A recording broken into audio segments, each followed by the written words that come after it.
Buen día, amados oyentes, los saludamos en el nombre del Señor Jesús. Le damos la bienvenida en el programa Cristo Viene. Hoy día vamos a continuar la lectura y apreciación del libro Bendición o Maldición. Usted puede escoger del siervo Derek Prince, comprendiendo los capítulos 4 y 5. Capítulo 4, la lista de Moisés de bendiciones y maldiciones. Algunas personas se contentan con aceptar las bendiciones como un hecho válido, pero se muestran escépticas en lo referente a las maldiciones que asocian con prácticas supersticiosas del medioevo. Semejante concepto es irreal. No podemos concentrarnos exclusivamente en uno solo de dos aspectos opuestos, porque nos parezca aceptable y sencillamente no hacer caso al otro porque lo consideramos inaceptable. Lo opuesto a caliente es frío, ambas sensaciones son reales. Lo opuesto a bondad es maldad, ambas inclinaciones son reales. De igual manera, las bendiciones son reales y asimismo las maldiciones. En mi ministerio entro en contacto con cristianos de numerosos y diferentes antecedentes en muchos y distintos países. He hallado que la mayoría del pueblo de Dios no sabe discernir entre las bendiciones y las maldiciones.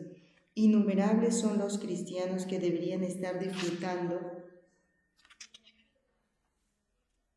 de bendiciones cuando en realidad están soportando maldiciones. Existen dos razones principales para esto. Primera, sencillamente no saben lo que es una bendición y lo que es una maldición, ni cómo distinguir una de la otra.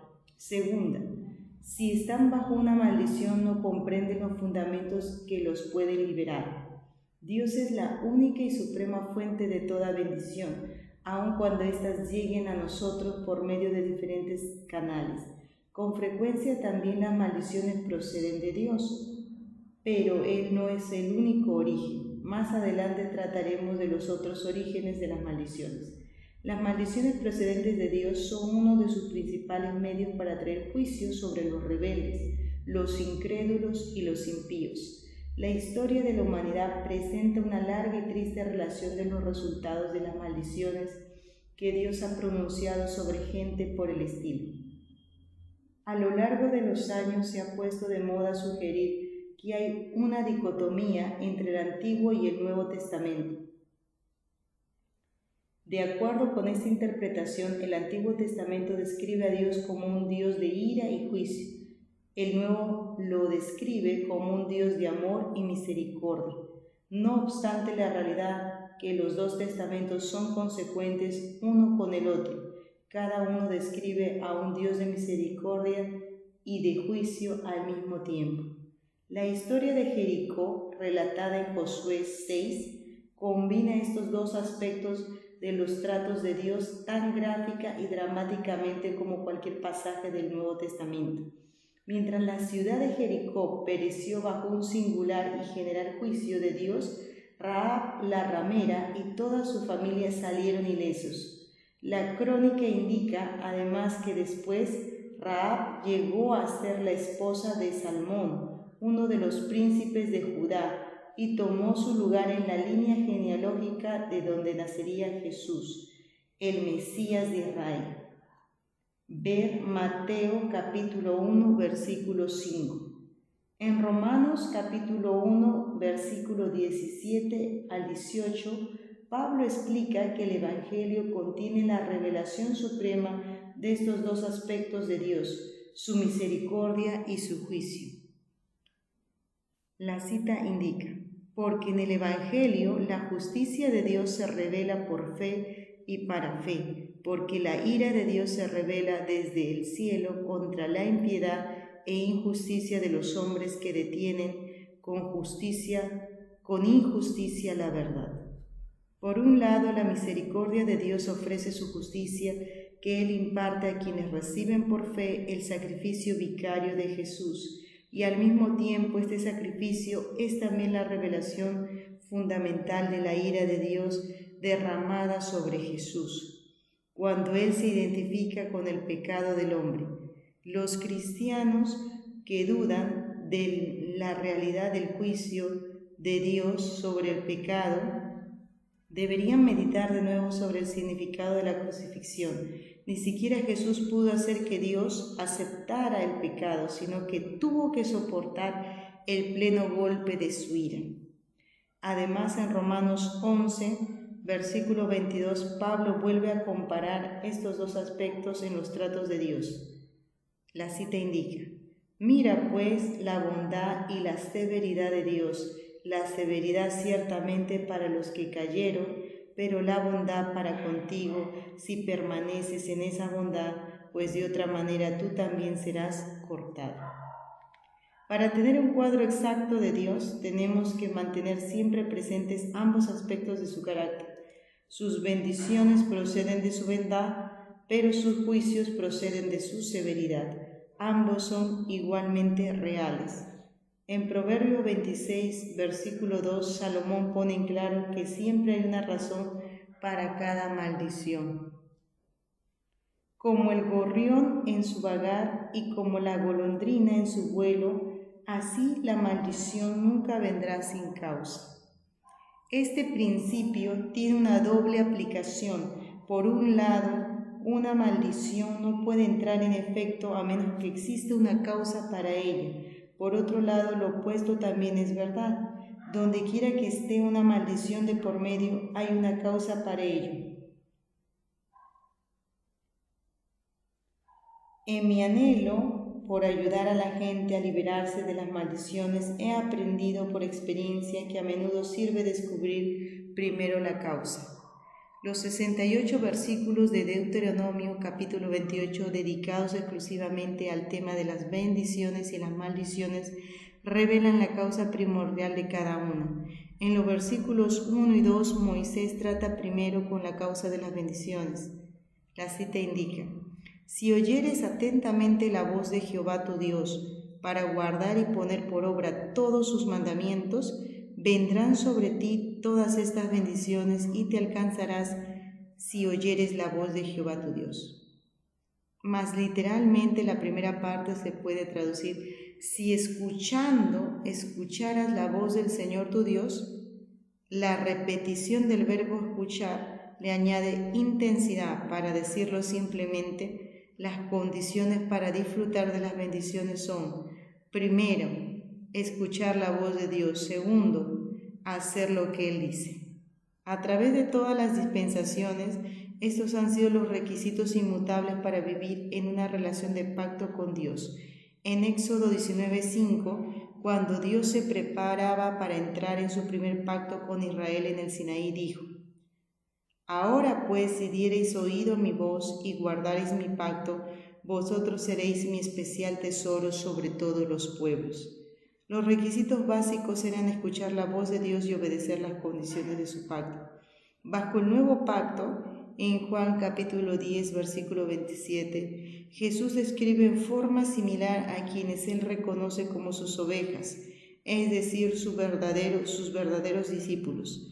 Mis ovejas oyen mi voz y yo las conozco y me siguen. Los requisitos básicos siguen siendo los mismos: escuchar la voz de Dios y seguirlo obedientes. Escuchar la voz del Señor nos lleva más allá de la mera profesión religiosa u observancia profesional. Nada es más particular y distintiva que la voz de una persona. Escuchar la voz del Señor implica una íntima relación con Él, en la cual Él puede hablar a cada uno de nosotros personalmente. El Señor nos habla de esta forma a nuestros oídos físicos y a nuestra mente natural. Su comunicación es de espíritu a espíritu, es decir, de su espíritu a nuestro espíritu.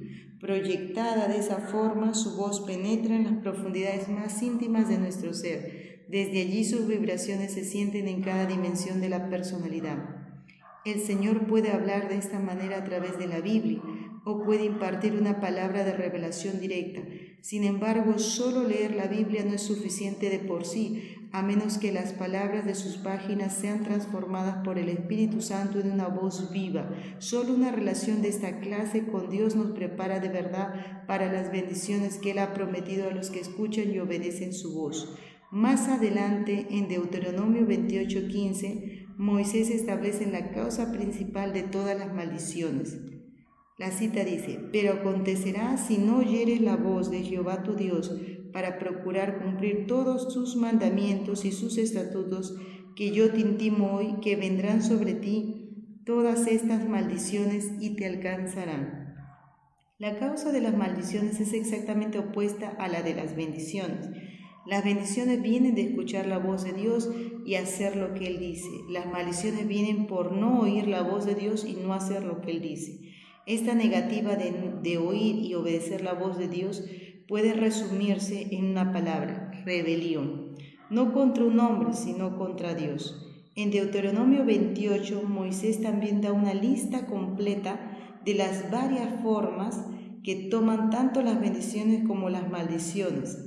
Las bendiciones están relacionadas en los versículos del 3 al 13, las maldiciones en los versículos del 16 al 68. Cualquiera que desee comprender todo este tema deberá estudiar cuidadosamente este capítulo completo.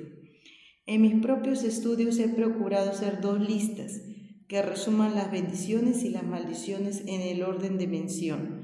La lista de bendiciones que sugiero es la siguiente: exaltación, salud, reproductividad, prosperidad, victoria y favor de Dios.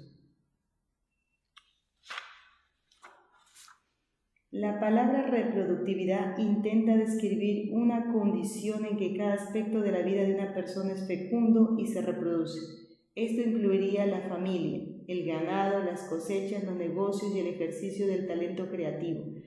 Todo esto reflejaría la bendición de Dios en formas apropiadas. En su lista de maldiciones en los versículos del 16 al 68, Moisés entra en mayor detalle de lo que son las bendiciones en esencia. Las maldiciones son lo opuesto de las bendiciones. Aquí sugiero mi resumen: humillación, aridez, esterilidad, enfermedad física y mental, desintegración de la familia, pobreza, derrota, opresión, fracaso, desfavor de Dios. Antes, en el versículo 13, Moisés concluye su lista de bendiciones con 2 imágenes gráficas. Todos haríamos bien en considerar la manera de aplicar estas descripciones en nuestra propia vida. Primero, Moisés dice: te pondrá Jehová por cabeza y no por cola. Una vez pedí al Señor que me mostrara cómo aplicar eso en mi vida. Sentí que me daba esta respuesta: la cabeza toma las decisiones y la cola solo sirve para que la arrastre. En mí dependía decidir qué papel estaba desempeñando. ¿Estaba actuando como cabeza, controlando cada situación, tomando las decisiones apropiadas y viendo que se realizan con éxito? ¿O estaba desempeñando el papel de la cola, arrastrada por fuerzas y circunstancias que no comprendía y no podía dominar? Para darse a entender mejor, Moisés usa una segunda frase: estarás encima solamente y no estarás debajo. Podemos ilustrar esto con un encuentro entre 2 cristianos que se conocen. ¿Cómo te va?, pregunta el primero. No tan mal, bajo las circunstancias, responde el segundo. Me alegro, contesta el primero. Pero, ¿qué haces bajo las circunstancias? Estas ilustraciones de Moisés nos enfrentan con una oportunidad para autoevaluarnos. ¿Estoy viviendo como cabeza o como cola? ¿Estoy viviendo sometido a las circunstancias o por encima de ellas? Las respuestas que demos nos ayudarán a ver de cuántas bendiciones de Dios estamos disfrutando. Capítulo 5. 7 indicaciones de una maldición. La observación y la experiencia personal me han servido para compilar una lista de 7 problemas que indican la presencia de una maldición. Cuando comparé mi lista con la de Moisés en Deuteronomio 28, me impresionó la íntima correspondencia entre ambas. Número 1, colapso mental o emocional o ambos. Número 2, enfermedad repetida o crónica, especialmente si es hereditaria. Número 3, esterilidad, tendencia al aborto o problemas femeninos relacionados. Número 4, desintegración del matrimonio y distanciamiento familiar. Número 5, continua insuficiencia económica. Número 6, propensidad a los accidentes. Número 7, una historia de suicidios y muertes prematuras o antinaturales. La presencia de uno solo o dos de estos problemas no sería necesariamente suficiente de por sí para establecer conclusivamente la presencia de una maldición, pero cuando varios de estos problemas se presentan o cuando cualquiera de ellos tiende a repetirse, la probabilidad de que sea una maldición aumenta proporcionalmente. En último recurso, sin embargo, es el Espíritu Santo quien puede proporcionar un diagnóstico acertado. Número 1. Colapso mental o emocional o ambos. Las frases correspondientes en Deuteronomio 28 son: locura, herido con locura. 28 y 24 lo señalan. Turbación de espíritu o turbación de corazón. 20 y 28 lo señalan. Corazón temeroso, tristeza de alma. Versículo 65. Desfallecimiento de ojos o desesperación de alma. Versículo 65. Los objetivos afectados se describen como el corazón, el alma o la mente. En otras palabras, el alcanzar interior de la personalidad humana ha sido invadido por fuerzas hostiles. Tales personas no tienen ya pleno control de sus pensamientos, emociones y reacciones. Quizás los persiga un espectro interior que continuamente los acosa. ¿Estás perdiendo el control? ¿No hay esperanza para ti? ¿Tu madre terminó sus días en un manicomio y sigues tú? He descubierto con asombro que muchos cristianos están pasando por todas estas luchas internas. Con frecuencia se muestran renuentes en reconocer sus problemas ante otros o incluso ante ellos mismos, por miedo de que eso sea una negación de su fe. Las dos palabras claves son confusión y depresión. Esas casi siempre tienen sus raíces en alguna forma de participación en el ocultismo.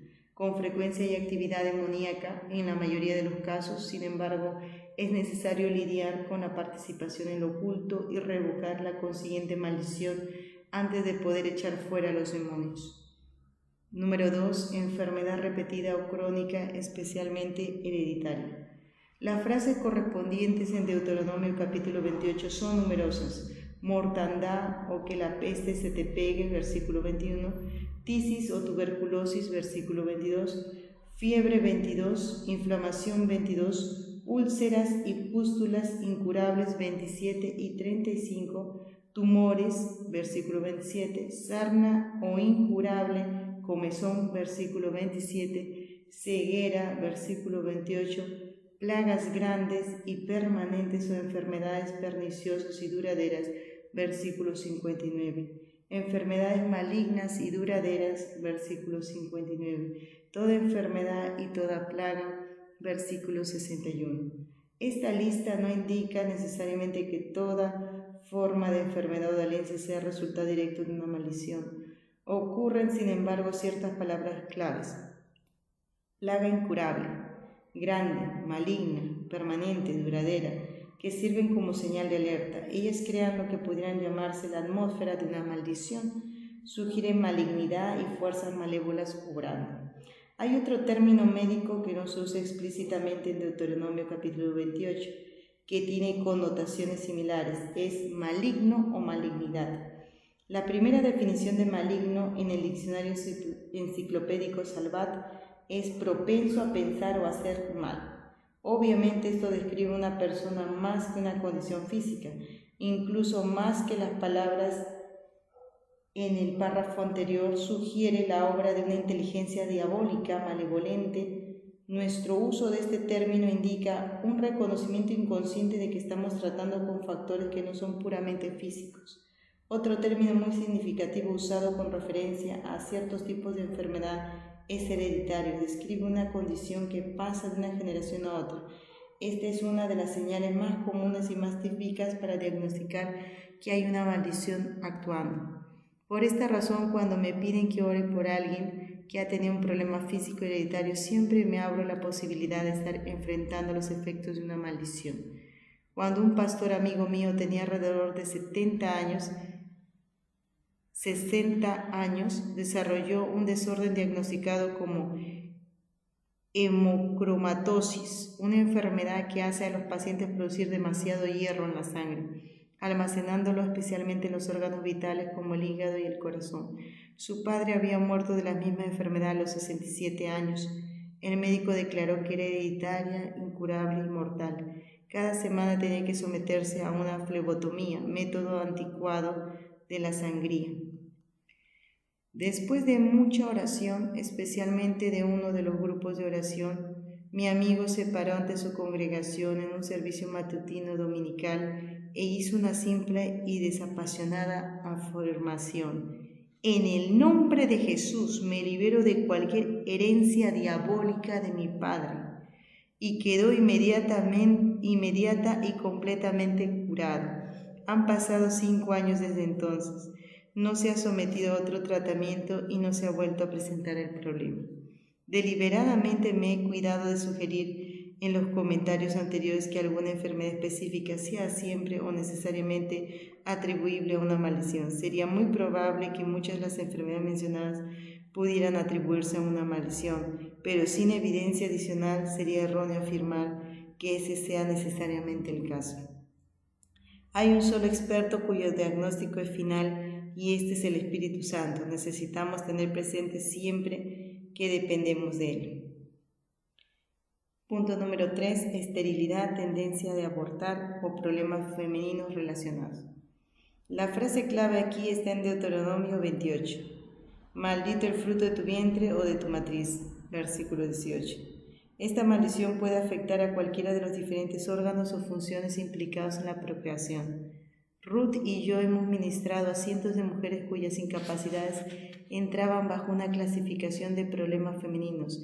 Eso incluía incapacidad para concebir, tendencia de abortar, menstruación irregular, falta de esta, debilitantes dolores menstruales, frigidez, quistes, tumores u otras excrescencias o defectos estructurales que afectan cualquiera de los distintos órganos relacionados con el proceso reproductivo. Muy a menudo esta clase de maldición afecta a familias completas, con el resultado de que todas o casi todas las mujeres en una familia puedan padecer de este problema de esta clase. Ruth y yo tenemos por principio no ministrar a tales personas sin primero informarles acerca de la naturaleza y las causas de las maldiciones, y entonces orar con ellas para liberarlas. En muchos casos esto ha producido la sanidad y la restauración de las partes o las funciones afectadas. Algunas veces es suficiente solo revocar una maldición sin ninguna oración específica de sanidad. La siguiente carta ilustra los resultados que pueden obtener cuando se anula una maldición de esterilidad. Mi esposo y yo habíamos estado casados durante 12 años y no habíamos podido tener hijos. Los exámenes médicos revelaban que físicamente no había nada malo en nosotros. El 7 de julio de 1985 asistimos a una reunión en Ámsterdam en que usted habló, enseñó acerca de la sanidad y también de las razones por qué no se curaban las personas. Cuando comenzó a hablar de maldiciones sobre familias, el Señor me dijo en mi corazón que ese era el problema de mi familia. Mientras usted dirigía a cada uno a orar por la liberación de toda maldición sobre su vida, sentí una sensación definitiva de ser liberada de una atadura. Cuando llegué a la plataforma, usted me pidió que trajera a mi esposo para orar por él también. Entonces, mientras oraba por nosotros, usted declaró que la maldición que había sobrevivida había sido rota, y cuando Ruth puso sus manos sobre mi vientre dijo que yo no sería estéril. Usted pidió a toda la congregación que orara de pie por nosotros. Después de aquella reunión, tanto mi esposo como yo sentimos la convicción de que el Señor había escuchado nuestras oraciones. Cerca de 2 años y medio después, durante otra reunión pública en Inglaterra, esta pareja se acercó a mostrarnos el precioso niño con que se había manifestado la bendición que había reemplazado la maldición de esterilidad sobre su vida. En otra carta fechada el 22 de diciembre de 1987, una mujer cristiana en sus años 30 de edad, que servía al Señor en el sudeste de Asia, suscita la relación entre problemas menstruales y una maldición. En 1985 me prestaron un juego de casetes que habían sido grabados en Singapur, entre los que estaban el mensaje de Derek Prince sobre bendiciones y maldiciones. Después de escuchar este mensaje, una noche en mi habitación de pie, en la oscuridad, pronuncié la oración que se dice al final de la cinta. Aunque no estaba consciente de ninguna causa en particular, sino que pensaba, si hay algo, quiero estar libre de ello. No sentí inmediatamente cambio alguno, aunque algo sucedió, cuyo significado no comprendí hasta más tarde. El Señor me instó poco después de esto que anotara en mi diario cuando tuviera mi menstruación. Yo nunca lo había hecho antes, pues mis periodos habían sido irregulares desde que me comenzaron a los 13 años, así que no había razón para llevar cuenta de ellos, puesto que hubo veces en que pasé 6, 8 y hasta 10 meses sin tenerlos. Me habían examinado médicos cuando tenía alrededor de 20 años y me habían recetado medicinas sin resultado y dado muchos consejos inútiles que no eran de Dios. Había orado por este problema, pero no muy en serio, quizá porque era soltera, pero me habían dicho que sufriría cierta incomodidad e irregularidad en mi metabolismo debido a un desequilibrio hormonal hasta que ese problema se resolviera. Al escuchar la cinta de nuevo unos meses después, me impresionó la afirmación de Derek Prince que casi todo, si no todo desorden menstrual es resultado de una maldición. Cuando busqué mi diario y verifiqué las fechas de mis ciclos, me di cuenta de que habían sido perfectamente regulares cada 28 días. Desde que pronuncié la oración en agosto de 1985, me sorprendió percatarme de que estaba curada y que había sido el Señor quien me había instado para que anotara las fechas de mis periodos. A reflexionar sobre mi vida preguntándome dónde pudo alcanzarme la maldición, puesto que ninguna maldición puede obrar sin una causa, recordé que a lo largo de mis años de enseñanza secundaria, de los 13 a los 17, tanto yo como mis amigas aludíamos a la menstruación como la maldición. Con toda seguridad eso confirma que la muerte y la vida están en el poder de la lengua. Proverbios 18:21. Desde aquella vez, en agosto de 1985, he anotado regularmente mis fechas y he encontrado que mi ciclo se ha mantenido entre 27 y 29 días. También mi peso, que antes de eso fluctuaba, ha permanecido estable. Es importante señalar que, como Miriam en el capítulo 2, esta mujer no oró por sanidad física, simplemente se liberó de una maldición y la sanidad le llegó como consecuencia. En este orden de las funciones procreadoras hay otra indicación común a la obra de una maldición: el bebé que nace con el cordón umbilical enredado alrededor del cuello. A veces, más de una vez, con frecuencia por supuesto, puede dar por resultado que nazca muerto cuando debió haber una nueva vida. Número 4. Desintegración del matrimonio y distanciamiento familiar. En Deuteronomio 28, versículo 41, se describe un efecto de la maldición en este orden: hijos e hijas engendrarás y no serán para ti, porque irán en cautiverio. Incontables padres de la presente generación han sufrido esta maldición. Han visto a sus hijos e hijas presos de una subcultura rebelde dedicada a las drogas, el sexo, la música satánica y toda forma de ocultismo. En Malaquías capítulo 4, versículos del 5 a 6, el profeta pinta un grave cuadro de las condiciones en el mundo justamente antes que termine esta era. He aquí, yo os envío al profeta Elías, antes que venga el día de Jehová, grande y terrible. Él hará volver el corazón de los padres hacia los hijos y el corazón de los hijos hacia los padres, no sea que yo venga y hiera la tierra con maldición. Malaquías describe una fuerza diabólica alejando a los padres de los hijos y produciendo una ruptura en las relaciones familiares. A menos que Dios intervenga, advierte, esta maldición que está destruyendo la vida familiar se extenderá en toda la tierra trayendo consigo el desastre. Malaquías puso su dedo en los problemas sociales más apremiantes de nuestra cultura contemporánea. Necesitamos mirarlos como el fruto de una maldición responsable de los sufrimientos de tantos hogares destrozados, matrimonios deshechos y familias desintegradas. Quizás la palabra más exacta para describir la fuerza responsable de estos resultados es alienación. Viene entre los esposos y las esposas, los padres y los hijos, los hermanos y las hermanas, y todos los que deberían estar unidos por los lazos familiares. Su objetivo es la destrucción de la familia.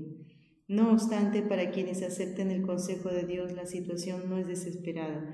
Hay un remedio. Primero debemos enfrentarnos a la realidad que hay una maldición operando. Después debemos dar los pasos indicados en la Escritura para revocar la maldición y liberar a los cautivos. He visto familias transformadas y restauradas por estos medios. Punto número 5.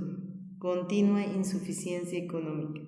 Dos frases relacionadas en Deuteronomio 28 son: maldita tu canasta y arteza de amasar, versículo 7, y no serás próspera en tus caminos o fracassarás en todo lo que emprendas, versículo 29. Sin embargo, todo el poder de esta maldición aparece presentado más gráficamente en los versículos 47 al 48.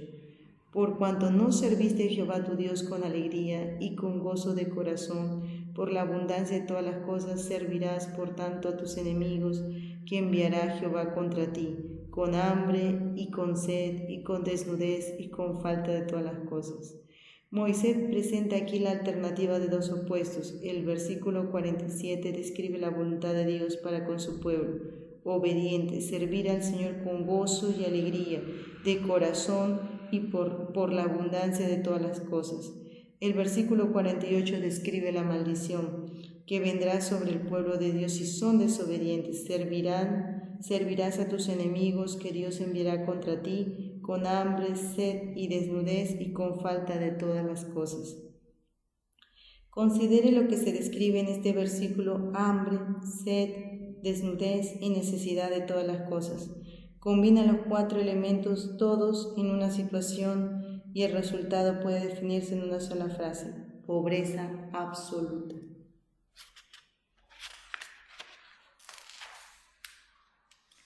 Tomados en conjunto, los versículos 47 y 48 apuntan a una simple conclusión: la prosperidad es una bendición y la pobreza una maldición. A través de los siglos, sin embargo, se ha extendido la tradición dentro de la Iglesia cristiana que la pobreza es una bendición. Ciertamente Dios tiene gran compasión por los pobres y los cristianos deben tener la misma actitud y estar dispuestos a hacer grandes sacrificios personales en favor de ellos. Pero la Escritura jamás sugiere que Dios inflige la pobreza como una bendición sobre su pueblo creyente. Al respecto, la revelación del Nuevo Testamento armoniza con la del Antiguo. En 2 Corintios capítulo 9, versículo 8, Pablo resume la abundancia de la provisión de Dios para los cristianos. Y poderoso es Dios para hacer que abunde en vosotros toda gracia, a fin de que teniendo siempre en todas las cosas todo lo suficiente, abundéis para toda buena obra. En este sucinto párrafo, Pablo dobla y redobla las palabras para resaltar la generosidad de la provisión de Dios para su pueblo. El verbo abundar aparece 2 veces, la palabra todo o su equivalente aparece 5 veces. Toda gracia, siempre, todas las cosas, todo lo suficiente, toda buena obra. Tal es la medida de la provisión de Dios. Eso trasciende la mera suficiencia y nos eleva a un nivel de abundancia, donde tenemos algo sobre y por encima de nuestra propia necesidad y podemos ministrar a las necesidades de otros. No sería bíblico, sin embargo, interpretar la pobreza y la abundancia como normas materialistas de la civilización occidental contemporánea. En Juan capítulo 6, 38, Jesús revela la motivación de su vida sobre la tierra. Porque he descendido del cielo no para hacer mi voluntad, sino la voluntad del que me envió. La motivación del discípulo tiene que ser la misma de su maestro, hacer la voluntad de Dios. Es desde esta perspectiva que se definen la pobreza y la abundancia. La pobreza es tener menos de todo lo necesario para hacer la voluntad de Dios en su vida. Mientras mayor sea la brecha entre lo que uno necesita y lo que tiene, tanto mayor es el grado de pobreza. La abundancia, por otro lado, es tener todo lo necesario para hacer la voluntad de Dios y algo más para dar a los demás. Dios no nos proporciona abundancia para que la despilfarremos en hacer nuestros deseos carnales, sino para toda buena obra, o sea, para compartir con otros las bendiciones de la gracia que han enriquecido nuestra vida. Cuando la pobreza y la abundancia se interpretan de esa manera, se deduce que no hay una norma absoluta que pueda aplicarse a todos los cristianos. La norma para cada creyente debe definirse con relación a la voluntad de Dios para su vida. Es necesario además clasificar estas conclusiones sobre la pobreza y la abundancia de dos modos. Primero, debemos reconocer que con toda seguridad se probará la fe necesaria para apropiarse de la abundancia de Dios. Habrá periodos cuando deberemos contentarnos con las más imprescindibles necesidades. Tales periodos, sin embargo, debieran ser temporales. Una vez que nuestros motivos sean purificados y nuestra fe resista la prueba, Dios otorgará su abundancia hasta donde pueda confiar en nosotros, que la usaremos para su gloria. Segundo, debemos reconocer también que hay un nivel de riqueza más alto que el material. Cuando Moisés dio la espalda a la riqueza y el lujo de Egipto y se fue a vivir en un remoto paraje del desierto, el escritor de Hebreos dice que él tuvo por mayores riquezas el vituperio de Cristo que los tesoros de los egipcios. En Hebreos 11:26, Moisés no se decidió por la pobreza, sino que cambió las riquezas materiales por las de más alto valor. De la misma manera, hoy hay una clase de cristiano que renuncia a la riqueza material deliberadamente a fin de servir a Dios en situaciones donde la riqueza le sería un estorbo. Con frecuencia este es un requisito previo para identificarse con los pobres y oprimidos de la tierra. En Proverbios 13:7, Salomón compara tales personas con otras cuya única riqueza es material. Hay quienes pretenden ser ricos y no tienen nada, y hay quienes pretenden ser pobres y tienen muchas riquezas. También hay cristianos en nuestros días que están soportando aflicción y persecución por causa de Cristo. Pudieran estar privados de todo lo que podría describirse como riqueza material, pero en su lugar son herederos de una riqueza mucho más valiosa. No obstante, esto no altera la naturaleza básica de persistencia de la pobreza material, donde no es el resultado directo de un compromiso con Cristo.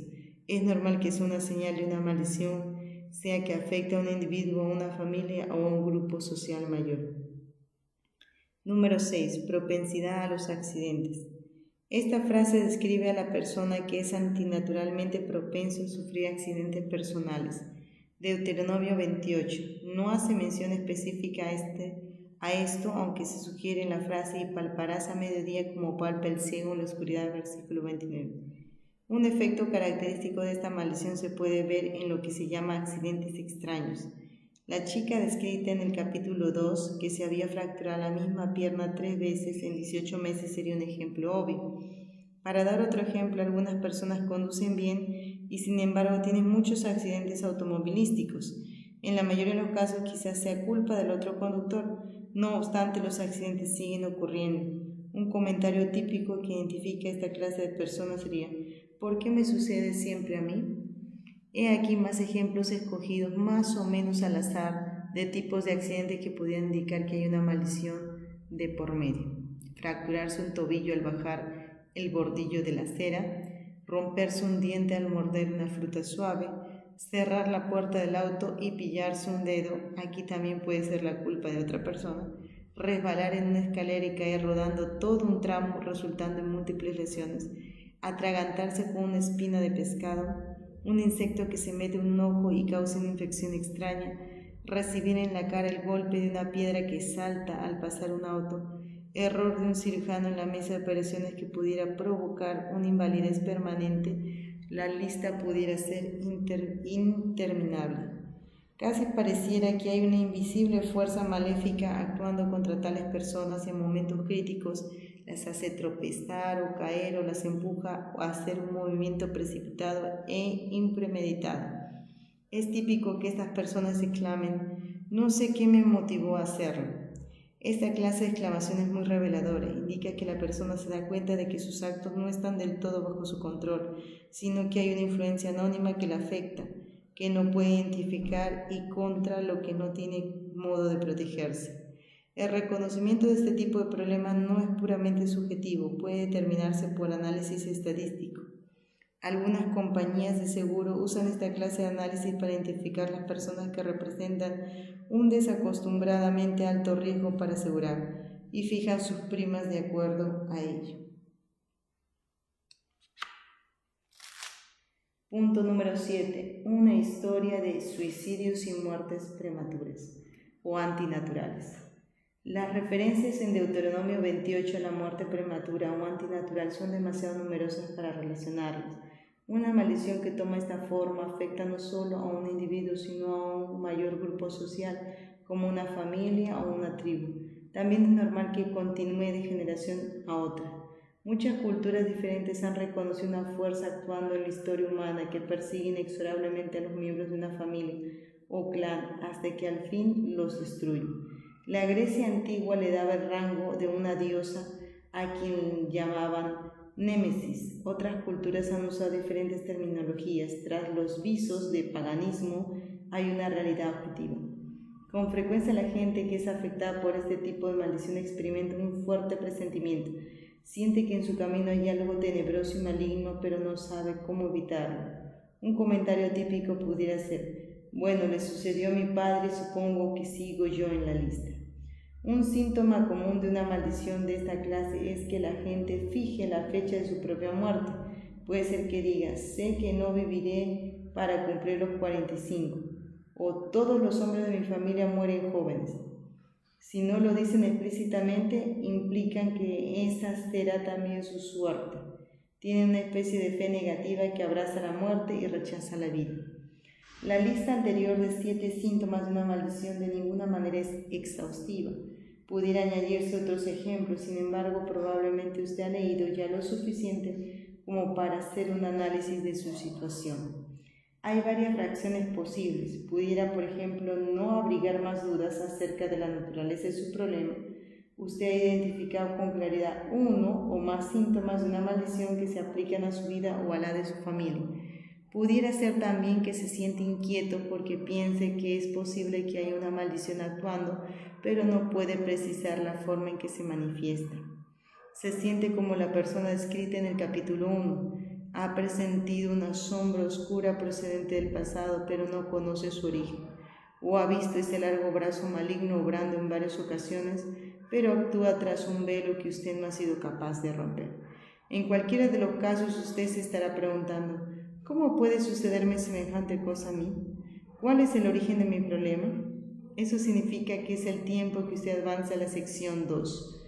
No hay maldición sin causa. Esta sección explicará muchos de los orígenes más comunes de las maldiciones. Una vez que descubra la causa de su problema particular, estará en una mucho mejor condición de lidiar efectivamente con ella. Bueno, amados oyentes, hemos terminado el capítulo 4 y 5 y hemos podido entender claramente que así como son ciertas las bendiciones, también son ciertas las maldiciones, y ambas son establecidas por Dios, aunque también las maldiciones, como lo va a explicar el siervo más adelante, no son todas originadas por Dios. También hemos entendido que las bendiciones nos alcanzan cuando nosotros escuchamos la voz de Dios y obedecemos, así que por el lado contrario, cuando somos rebeldes a la voz de Dios, por tanto no obedecemos su palabra, nos alcanzan las maldiciones. También hemos podido entender, según el estudio que hace el siervo, los 7 síntomas para poder nosotros hacer un diagnóstico si estamos atravesando por una maldición y pedir la guía al Espíritu Santo para tener claro cuál es el panorama. Siempre entendamos que la maldición, como el siervo lo explica y la palabra de Dios lo afirma, no viene sin causa. Hay un origen por el cual estamos viviendo un mal en nuestras vidas, en los distintos aspectos, pero Dios es bueno para traernos la libertad. Por ello que es este libro importante que nosotros podamos leerlo, en este caso escucharlo, y poder aplicar las oraciones y poder acercarnos a Dios para buscar ser libres, porque Dios no quiere que vivamos limitados en escasez, enfermedad o en otro tipo de aflicción. Dios nos llama a vivir una vida plena, en libertad, y caminar en la tierra gozándonos de su reino, porque el Señor Jesucristo nos ha traído vida y vida en abundancia, como dice la palabra de Dios. Que Dios los bendiga. Nos estaremos escuchando en la próxima transmisión, el capítulo 6 y del capítulo 7 de la sección 2. Que Dios los bendiga. Amén.